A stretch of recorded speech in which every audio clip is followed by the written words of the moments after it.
కూటమి ప్రభుత్వం మహిళా విద్యకు అత్యధిక ప్రాధాన్యత ఇస్తుందని, వాటిని ఉపయోగించుకొని విద్యార్థినులు ఉన్నత స్థాయికి చేరుకోవాలని human rights protection council of India Andhra Telangana మహిళా చైర్పర్సన్, టీడీపీ ఎస్సీ సెల్ జిల్లా సెక్రటరీ, ఆల్ ఇండియా షెడ్యూల్డ్ కులాల రాష్ట్ర మహిళా విభాగం ప్రెసిడెంట్ డాక్టర్ కండవలి లక్ష్మి విద్యార్థినులకు సూచించారు.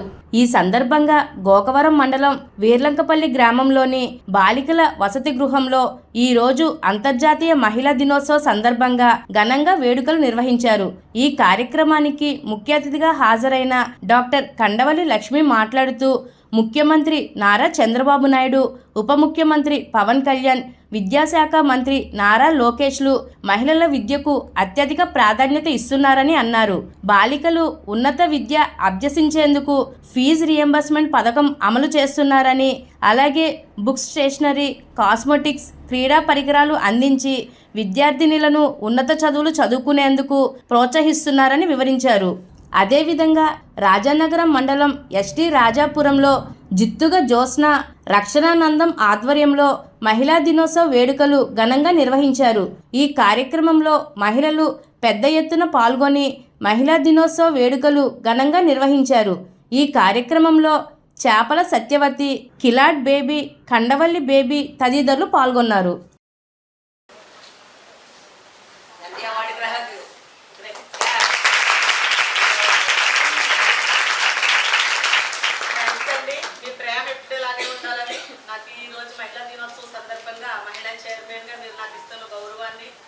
నంది అవార్డు తీసుకున్న సందర్భంగా మీరు ఇచ్చిన సత్కారం మరువలేనిది. నా ఎనలేని సేవల్లో ఈ వీర్లంకపల్లి స్కూల్ కూడా, ఈ హాస్టల్ని కూడా మా దృష్టిలో పెట్టుకుని రాబోయే రోజుల్లో ఏ విషయంలోనైనా నా వంతు సపోర్టు ఈ హాస్టల్కి ఉంటుందని తెలియజేస్తున్నాను.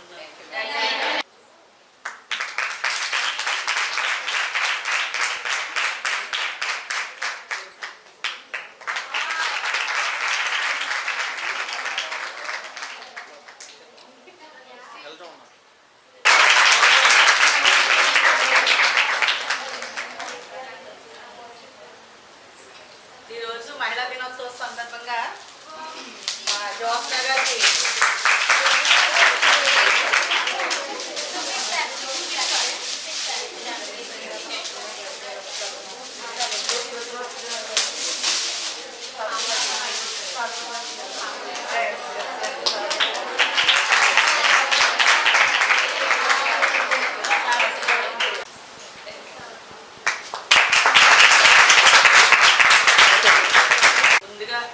టీచర్స్ అందరికీ మహిళా దినోత్సవ శుభాకాంక్షలు తెలియజేస్తున్నాను. మీ అందరికీ కూడా మీరు సుపరిచితురాలనే. స్టూడెంట్స్ అందరూ కూడా నేను తెలుసు కదమ్మా. అంటే పోయిన సంవత్సరం మేము 10th class first year second ఇయర్కి ప్యాడ్స్ ఇచ్చాం. ఈ సంవత్సరం అంటే వేరే గ్రామంలో ఉన్న వాళ్ళకి ఇవ్వడం వల్ల హాస్టల్ని కొంచెం మేము ఇవ్వలేకపోయాం. మా గ్రామంలో, మా సొంత గ్రామం అయినా మా గ్రామానికి అక్కడ 10th క్లాస్ స్టూడెంట్స్కి వాళ్ళకి కూడా ఇస్తున్నాం. దానివల్ల మేము ఈ సంవత్సరం హాస్టల్లో మీకు ఇవ్వలేకపోయాం. దయచేసి ఆ విషయంలో మమ్మల్ని క్షమించాలని కోరుకుంటున్నాను. మరి మీరు బాగా చదువుకోండి, ఎందుకంటే సమాజం చాలా పాడైపోయింది. సెల్ ఫోన్స్ బాగా ఎక్కువ ఎంకరేజ్మెంట్ తీసుకొని ఇక్కడ ఉన్నచ్చే బాగుంటారు. ఇంటికి వెళ్ళాక సెలవులు ఇచ్చేస్తారు కదా, ఆ సెలవుల్లో మీరు ఏం చేస్తున్నారంటే సెల్ ఫోన్తో ఆటలాడుతుంటే ఏదో ఒక సాతాను మనల్ని ప్రేరేపించి మీరు చెడు మార్గంలోకి వెళ్ళడానికి తప్పుదో పట్టేస్తుంది. ఇప్పుడున్న కూటమి ప్రభుత్వం, చంద్రబాబు నాయుడు గారు, లోకేష్ బాబు గారు, పవన్ కళ్యాణ్ గారు అందరూ కలిసి 13 సంవత్సరాలు నిండిన పిల్లలకి ఎవరికి కూడా సెల్ ఫోన్స్ కానీ ఏమీ లేకుండా క్లోజ్ చేసి బంధించేశారు, బ్యాన్ చేసేస్తున్నారు. చట్టపరంగా చర్య తీసుకుంటారు, అరెస్ట్ చేయడం కూడా జరుగుతుంది. అలాంటి 13 సంవత్సరాల పిల్లలు సెల్ ఫోన్ ఎవరు తీసుకున్నా సరే చాలా స్ట్రిక్ట్గా తీసుకుంటుంది కూటమి ప్రభుత్వం. అందులో లోకేష్ బాబు గారు చాలా ఇంట్రెస్ట్ పెడుతున్నారు మీ స్టూడెంట్స్ మీద. మీరు బాగా చదువుకొని ఒక మంచి భవిష్యత్తులో ఉంటే మీరు అందరూ కూడా, మీ తల్లిదండ్రులు సంతోషపడతారు, ఇక్కడ విద్య చెప్పిన విద్యావంతులు కూడా సంతోషపడతారు, మాకులాంటి నాయకత్వం వహించే నాయకులు కూడా సంతోషపడతారు. మీరు బాగా చదువుకుంటే మీకు ఫుల్ సపోర్టు కూటమి ప్రభుత్వం ఇస్తుంది. ఇప్పుడు ఫుడ్ చూశాను, నేనే తిన్నాను మీతో పాటు. సన్న రైస్, నేను చాలా అదృష్టవంతులు. మన ఇంటికాడ కూడా ఉండవు అవి. అలాంటి రైస్తో నిజంగా భోజనం పెట్టడం చాలా, కర్రీ కానీ చికెన్ కర్రీ చాలా బాగుంది. నేను తిన్నాను, పెరుగు కానీ బాగున్నాయి, అన్నీ బాగున్నాయి.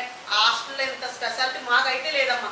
మేము చదువుతున్నప్పుడు మాకు ఒక్కొక్కసారి మోగలన్నం, పురుగు పట్టేసిన బియ్యం, యాపాకేసి పెట్టడం ఇలాంటివి ఉంది. కానీ మీరు చాలా అదృష్టవంతులు. అందులో ఈ ప్రభుత్వంలో కూడా చాలా బాగా స్టూడెంట్ విషయంలో కానీ చాలా అమోఘమైన మీకు పరికరాలనే కాదు వస్తువులనే కదా అందిస్తున్నటువంటి రాష్ట్ర ముఖ్యమంత్రి వర్యులు నారా చంద్రబాబు నాయుడు గారికి, ఉప ముఖ్యమంత్రులు వర్యులు పవన్ కళ్యాణ్ గారికి, లోకేష్ బాబు గారికి ప్రత్యేకంగా మీరు బాగా చదువుకోవాలి. మంచి మార్కులతో 10th క్లాస్ స్టూడెంట్స్ అందరూ కూడా మంచి మార్కులతో పాస్ అయ్యి మీరందరూ ఎవ్వరు కూడా ఒక సబ్జెక్ట్ కూడా ఫెయిల్ అయిపోయిన మాట లేకుండా మహిళా చైర్మన్ నేను మీ దగ్గర మానవ హక్కుల కమిషన్ తరఫున మీ దగ్గరకు వచ్చాను కాబట్టి ఖచ్చితంగా మీరు అందరూ పాస్ అవుతారు. మీ మొక్కలో తేజస్సు ఉంది. ఎందుకంటే జోష్న గారు ఎవరు పర్ఫెక్ట్, చాలా మంచి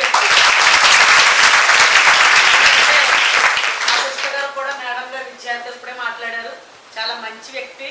చాలా నిజంగా నేను ఏదన్నా నాకు కంప్లైంట్ వచ్చినప్పుడు మేడం గారు మీ హాస్టల్ నుంచి నాకు ఫోన్ వచ్చిందంటే వెంటనే స్పందించి అక్కడ ఏముంది అది చూసి వెంటనే స్పందించే వ్యక్తి. టీచర్లు అందరూ కూడా మంచివారు. నిజంగా మంచి పేరు తేవాలని, మీరు అందరూ కూడా మంచి మార్కులతో పాస్ అవ్వాలని ఈ మహిళా దినోత్సవం సందర్భంగా మీ అందరికీ తెలియజేసుకుంటూ మీ అందరికీ కూడా నా హృదయపూర్వక బ్లెస్సింగ్స్ తెలియజేస్తున్నాను.